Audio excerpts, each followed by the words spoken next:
Alright, my fellow readers, it is time for another new adult TBR. I know my last one was only a few months back, but I have already pretty much blown through it and am desperately in need of a new list to keep me going. So here's what I was thinking. Any thoughts? Real by Katie Evans. This is sports romance, and I'm so-so on sports romance. I can like it if the story is good, but the sports part is pretty incidental for me. And this is about underground fighting, which means I'll spend most of the book thinking about the traumatic brain injury that will be wreaking havoc on his life in about 10 years. I know I can be kind of a grandma about this sort of stuff. All that aside, this book is very well rated, and I have no idea what it's about beyond the fighting thing. From the description, it's pretty vague.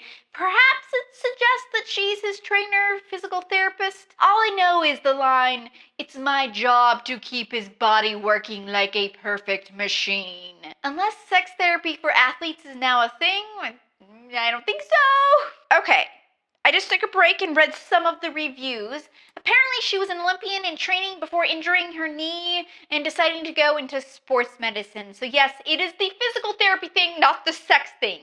Though it's a new adult, so I'm sure there's plenty of the sex thing in here as well. I read the first two books in J.A. Redmersky's Edge of Never series and found them lyrical but way too slow. Well, she has a new adult suspense series out there, and I think that the same lyricism and slow build might actually do really well in the suspense genre, so I am going to give it a try. In the first book, Killing Sarai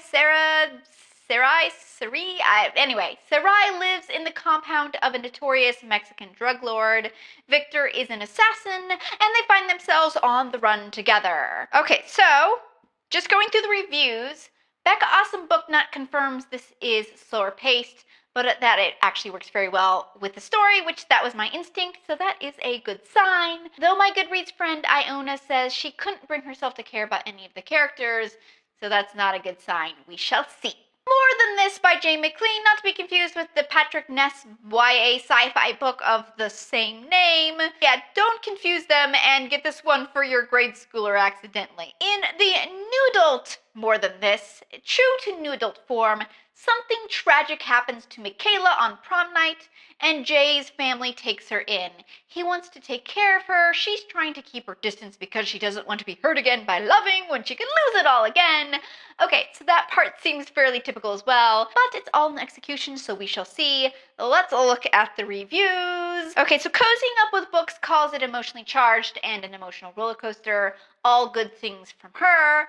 Bookish and Nerdy did say it was kind of cheesy though, but you know me, I kind of like cheesy. Maybe Someday by Colleen Hoover. I've already read Hopeless and Ugly Love, so this is the next Colleen Hoover book I need to get to. Sydney is living an idyllic life until she finds out her boyfriend is cheating on her. Can the mysterious music coming from the balcony across from hers hold the key to moving on? I really liked Ugly Love and was okay with Hopeless, so I'm game to see where this one falls in that spectrum. Okay, on the review side, fellow booktuber Cassidy says it gave her a book hangover. That is a compliment, by the way. But my Goodreads friend Melanie says the ending left a bad taste in her mouth. The Boys of Summer by C.J. Duggan. I'm basing this entirely on the cover and the title, but this feels to me less like the classic tragic new adult storyline and more like the sweet love in the summertime storyline, which I could be totally wrong about, but everything else in this list so far seems to be on the tragic side, so I could use the balance, if so. Alright, so if I can tell from this description, it's about Tessa's reluctance to work her summer job and her joining up with the freewheeling Onslow boys. One of my favorite booktubers, Juhina, compares it to Anna and the French Kiss, which is a super good sign because I love that book. So that kind of excites me, and none of my friends really had any bad reviews. Smut by Karina Hall, something like that. Blake and Amanda are reluctantly paired up for their final project in a creative writing course. When that turns out really well, they decide to secretly start writing and self-publishing erotica together. This sounds like a setup that could go in so many interesting ways, so I'm super curious to read this one. It's little known enough that none of my friends have done reviews on it, but with that premise, I'm just gonna go ahead and try it. Okay, so that's my current list. What should I add to it and where should I start?